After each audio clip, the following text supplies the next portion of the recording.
They said I was a failure. Now they want to move into my $1 million mansion. Growing up in the shadow of a perfect sister was never easy. Ever since I was little, I always felt overshadowed by my older sister, Rachel. She was everything my parents valued: academically brilliant, disciplined, and always achieving perfect grades. Rachel possessed a natural focus and determination that made her appear practically flawless in their eyes. Meanwhile, I was the complete opposite in many ways. He struggled to stay focused at school, procrastinated on every assignment until the last minute, and was constantly forgetful.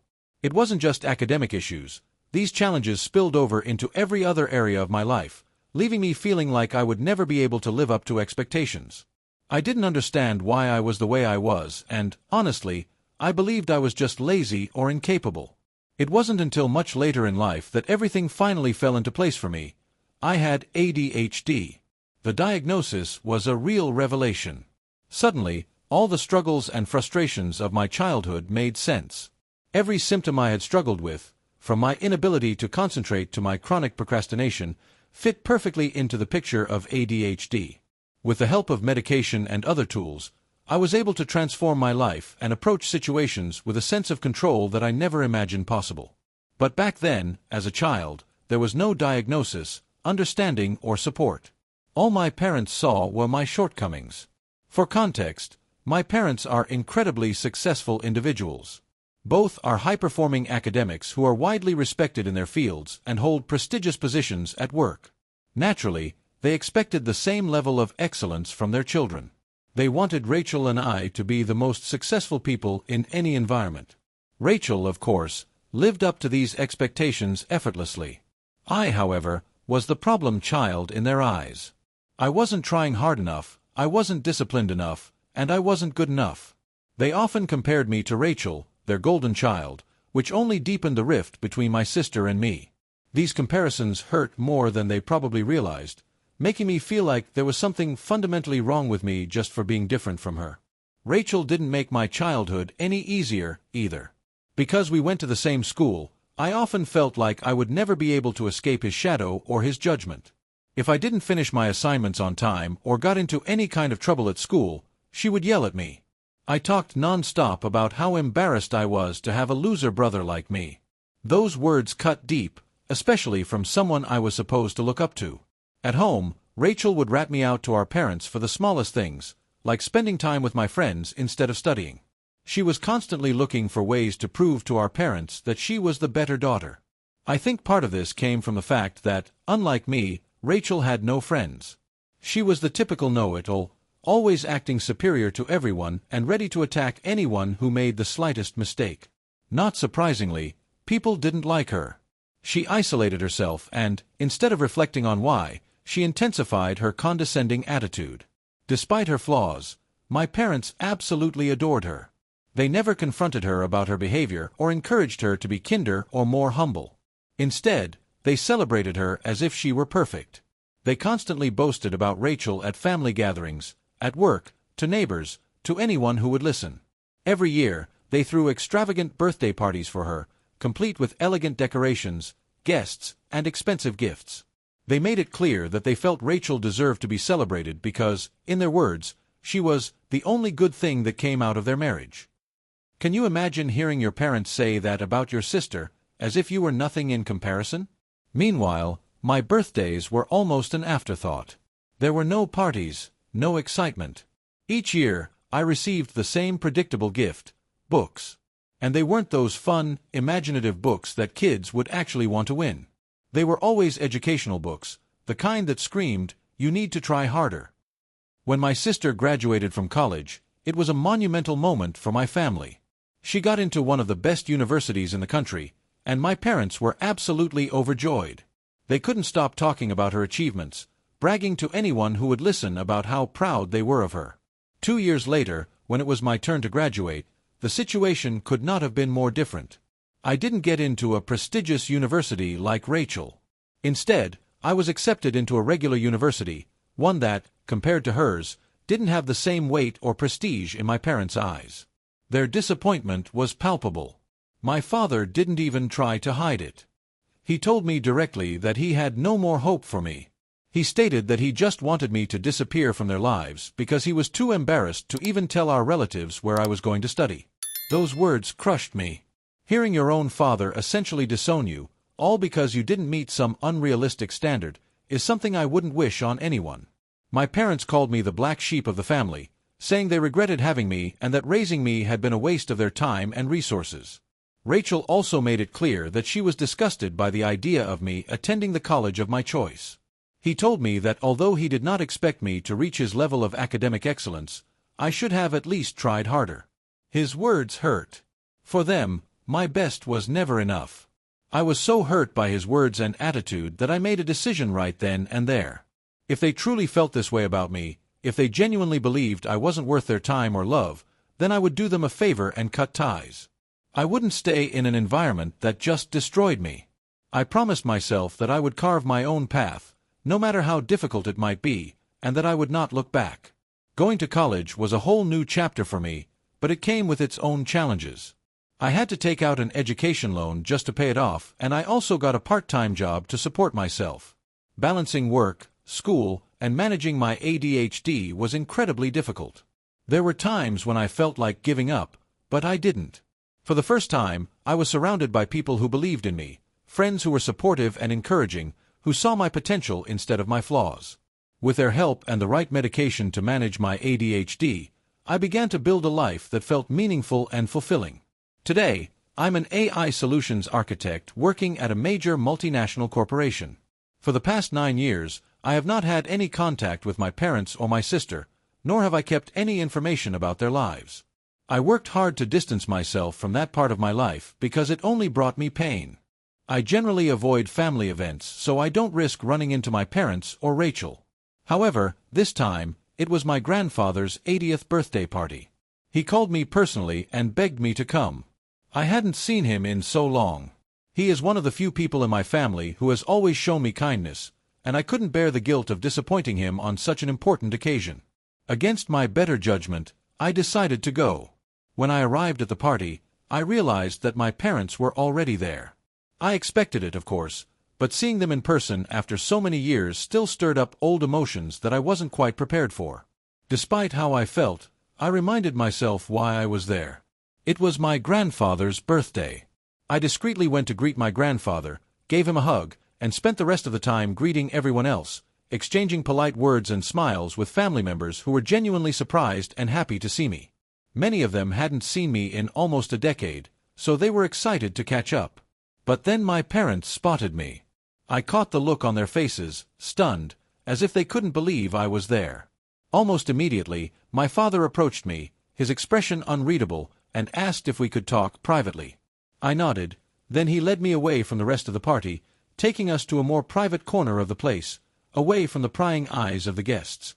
From the beginning of the conversation, my parents made it absolutely clear that they were not happy to see me. There was no attempt at pleasantries or even the slightest hint of reconciliation. My father's first question was direct and cold. "What are you doing here?" I calmly explained that I had come at my grandfather's request, that he had personally invited me to participate in his 80th birthday celebration, and I simply couldn't ignore him. My mother was not satisfied with this explanation. She immediately wanted to know why I never bothered to attend any of my grandfather's previous birthday parties or other family events, but I suddenly decided to show up now. My mother teased me, wondering if coming here for my grandfather was just an excuse. He asked if I had finally come to my senses and was looking for an opportunity to reconnect with them after all these years. His words infuriated me, but I maintained my composure.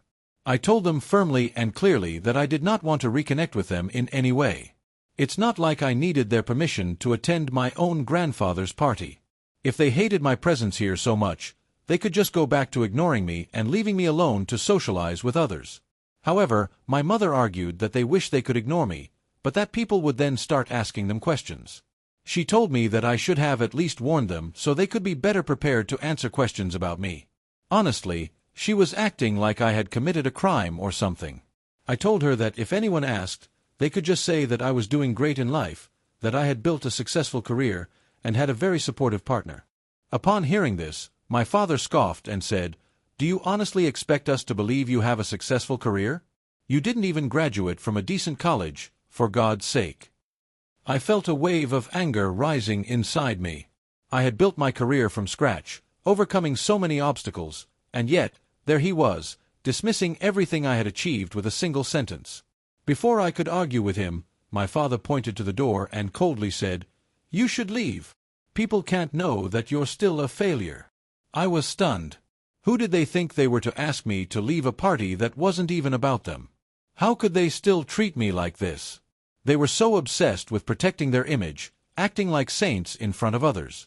Their hurtful and dismissive words made me realize that they still thought I was the same child they could control. However, I was no longer the same person. If they were so worried about what people might say, I decided I would teach them a lesson they would never forget.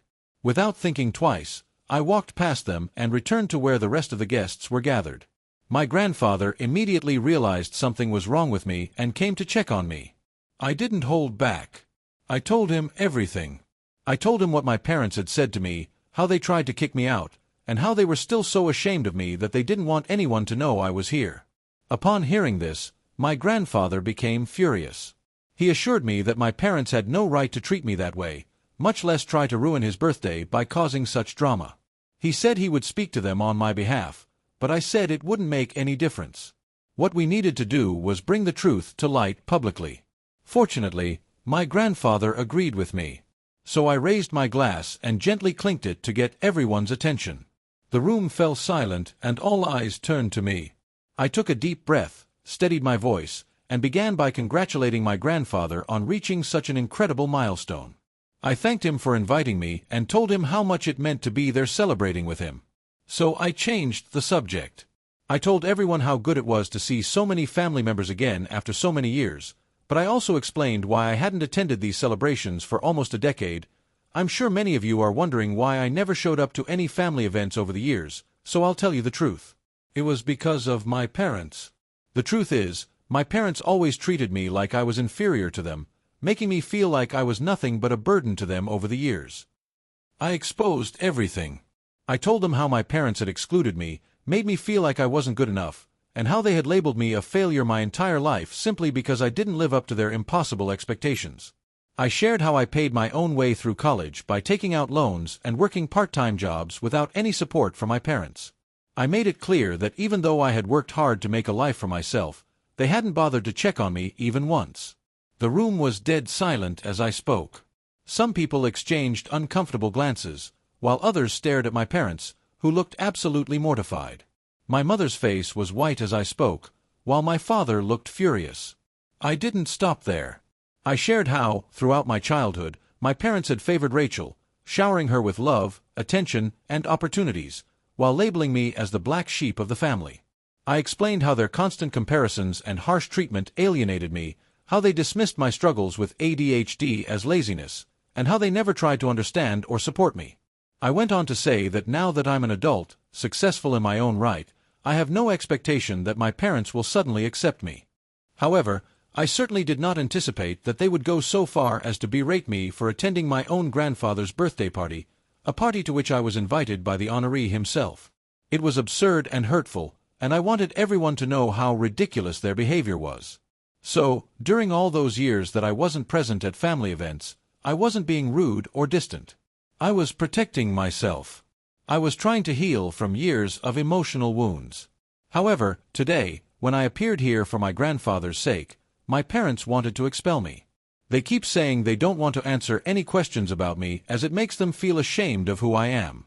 That's why I wanted to address this here, in front of you all, once and for all. I'm tired of hiding. I'm done allowing them to make me feel like I'm the problem. From now on, I will attend all family events, regardless of whether my parents like it or not. When I finished my speech, my grandfather and some of my cousins started applauding me. They then came over to give me a hug, showing their support. My parents, on the other hand, seemed paralyzed, unable to find any defense for their actions now that the truth was out in the open. For so long, they had controlled the narrative, but now everyone could see the reality of who they were and how they had treated me. Afterwards, my parents quickly left, clearly embarrassed, while I stayed behind, enjoying the rest of the party by spending time with my cousins and other close relatives. In the days following this incident, several family members contacted me, expressing their support and praising me for speaking my truth. Some say it took real courage to stand up for myself and speak out about the unfair treatment I suffered from my parents for so long. Some even apologized for not acknowledging what I had been through sooner or for not contacting me sooner. However, not everyone agrees with how I handled the situation. A handful of relatives feel that I should have kept the matter private, arguing that I went too far by exposing my parents publicly and humiliating them in front of the entire family. I have to say that all of your comments have been incredibly kind. I'm genuinely amazed at how many people have reached out to check on my well-being. For everyone who asked, I'm fine mentally. Throughout my childhood, I got used to my parents treating me like dirt. It was painful and I carried that pain for so long, but as I grew up, I learned to stand up for myself. The moment at the party was the culmination of years of repressed emotions and truths I had suppressed, and honestly, I'm glad I spoke out. I have no regrets about standing up for myself and finally letting the family know my side of the story. For those wondering where Rachel was during the party, she wasn't there. According to one of my cousins, she was on a work trip, which explains why I didn't catch up with her, and honestly, I'm relieved. If she had been there, she probably would have jumped on my parents' boat and said something nasty to me. After all, Rachel is always quick to criticize and belittle me, so her absence was, in a way, a small mercy. Some of you asked why, during those difficult times, I didn't seek financial help from other family members when my parents refused to support me. The truth is, at that time, I was young, naive, and easily influenced by his words. When my parents and Rachel mocked and insulted me, calling me a failure, belittling my college education, and questioning my worth, I internalized it all. I genuinely believed the rest of my family would feel the same way. The thought of airing our dirty laundry to others at that time and potentially facing more rejection was mortifying to me. I was also proud, so I decided to handle everything on my own, no matter how difficult it was. When it comes to my grandfather, I need to emphasize that he always supported me in his own way. Financially, he wasn't very stable, so I couldn't count on him to help with my college expenses. However, his emotional support has been invaluable, and he has always believed in me and understood the dynamics between me and my parents. He knows the whole story, every bit of it, and he never judged me for cutting ties with my parents. In fact, I am deeply grateful to him for giving me the opportunity to speak at his party and for standing by my side when I decided to expose my parents for who they really are. Anyway, since that moment at the party, I've heard from several relatives that my parents are facing serious backlash from people who were horrified to learn how cruel they were to me. Many of these relatives had no idea the extent of their behavior because my parents always painted me as the problem child.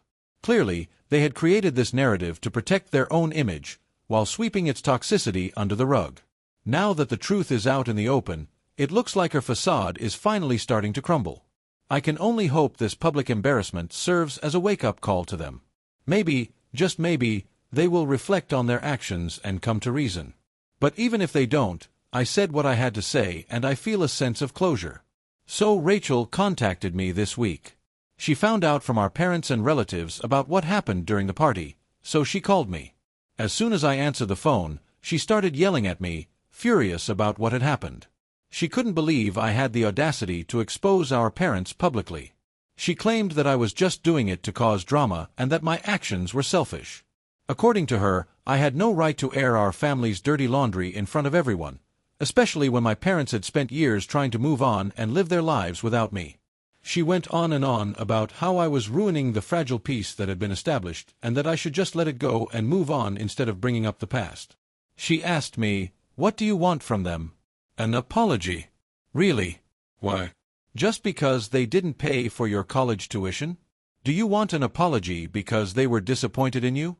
An apology because they always pushed you to be better? An apology because they wanted the best for you?" I couldn't help but laugh at her. Rachel was always the one who took our parents' side, no matter how badly they treated me. She never understood the pain I went through, always dismissing it as a family drama. It was easier for her to pretend everything was fine than to face the truth. I pointed out to her that pushing someone to be better doesn't mean humiliating them or mocking them for years when they don't meet someone's expectations. What I needed from our parents wasn't just more pressure, it was support, love, and understanding. I told her how much I wished they had been the kind of parents who saw me for who I was and helped me navigate my challenges instead of berating me for not meeting their impossible standards. I never asked them to give me a perfect childhood, but I just wanted parents who were on my side and understood me, not those who saw me as a disappointment. Rachel argued that if I really felt this way, I could have worked out my feelings with them privately instead of exposing them publicly. She said that our parents worked for years to build a certain image, and now all their accomplishments seemed meaningless because all people talked about was how terrible they were for abandoning me all those years ago. She asked if it had really been worth it, suggesting that I was just bitter because they were right all along, and implying that maybe I hadn't accomplished anything in my life, which was why I was chasing after our parents after so long. I just laughed at her words and calmly told her that despite all the terrible things our parents and her had put me through, I had built a successful career. The reason I exposed our parents had nothing to do with my achievements. It was about finally taking control of my own narrative after years of being silenced and dismissed. I had been pushed aside and treated like I was the problem, but the truth was that I had been harmed. So exposing them wasn't about showing how far I had come or making them look bad. It was about standing up for myself, about letting people know what was really going on behind closed doors. Rachel didn't back down and continued to argue with me that I needed to issue a public apology for the sake of our parents' reputation, but I stopped her. I told him frankly that I would never do something like that. Why would I apologize to them when I'm the victim? I told Rachel she needed to get her head out of the hole she had buried it in and stop defending people who had treated me like dirt my entire life. Only to frustrate my sister even more, I told her that from now on, I would attend all family events, no matter how much it upset her or our parents. If they dared to confront me again, I would continue to expose them. Why should I let his toxic behavior control my connections with the rest of the family? I had every right to see my relatives and form connections with my family members. My sister claimed that I was just doing this to make our parents' lives miserable and demanded that I go back to having no contact with anyone, just as I had done all these years. I sighed in exasperation. Clearly, Rachel and I weren't going to see things the same way, so I told her to keep to herself from that point on and mind her own business. I would no longer tolerate any of your attempts to defend our parents or find excuses for their behavior. So I ended our conversation and blocked his number. After all, I didn't owe her anything. No explanations, no excuses. Over the past 4 months, I have made a conscious effort to be more involved in my family's lives. I make a point of attending all of our family gatherings, whether important events like birthdays or anniversaries, or even smaller casual gatherings. Additionally, I've also been spending more time with my grandfather, making sure to visit him regularly and check up on him. Additionally, I've been hanging out with my cousins more often. Whenever plans come up, whether it's just to eat something, watch a movie, or spend time together doing something fun, I make a point of participating. It's been great to strengthen those bonds and create new memories with them. Last month, my mother apologized to me after all this time. It was a big moment for me. Since both my mom and dad are blocked from my phone, she reached out via email. She shared that she had been to therapy and spent a lot of time reflecting on the past. She admitted that she and my father had, in some ways, favored my sister over me, and tried to justify this by saying that because she and my father grew up in strict, academically focused families, they always expected Rachel and I to meet the same high standards. She went on to say that after I came out during my grandfather's party and revealed that I had ADHD, it was a turning point for her. She admitted that she did her own research after that and realized that I actually had ADHD. She confessed to feeling guilty for not having recognized the signs sooner and for not supporting me as a child, when I needed it most. In the email, she also wrote how she had been discreetly following my career over the past few months through LinkedIn. I said I was really proud of the things I accomplished. She also mentioned my father at the end of the message. Although she said he is aware of my accomplishments, she acknowledged that he is a very proud man and will probably need a little more time before he is ready to reach out and offer his own apology. Honestly, I'm still shocked that my mother wrote all of this to me. If she had been so understanding while I was growing up, my childhood could have been very different. That said, despite her email, I still haven't unblocked her or my dad. I'm not ready to forgive them yet. Looking back on this entire journey, I realized that being diagnosed with ADHD was just the beginning of my transformation. The real growth happened when I decided to prioritize my mental health above the expectations of others. The path wasn't easy, but each obstacle taught me something valuable about resilience and self-discovery. Today, I don't define myself by my parents' standards or by comparisons with my sister. Instead, I found my own path, building a career that values my unique skills and a social circle that accepts me completely. My family experience shaped who I am, but it no longer determines my worth or my future. The reaction of my family after my speech at my grandfather's party was revealing. Many expressed that they always felt something was wrong, but never had the courage to question it. Some confessed to me that they too had experienced my parents' suffocating perfectionism, albeit to a lesser extent. These conversations opened a new chapter in my family relationships, based on authenticity and mutual understanding. I realized that by sharing my truth, I not only freed myself, but also gave permission for others to recognize their own struggles. The power of vulnerability created space for deeper, more genuine connections with people I now see as allies. When Rachel confronted me about my family's public exposure, I realized she was still stuck in the same toxic mindset. For her, keeping up appearances was more important than facing the painful truth. I understood then that my sister was also a victim, in a way, trapped in a role our parents created for her, unable to develop her own identity outside of their expectations. While this doesn't excuse her behavior towards me, it did provide perspective that helped me process my feelings towards her. I decided we would keep our distance, but I left room in my heart for the possibility of change, just like my mother did.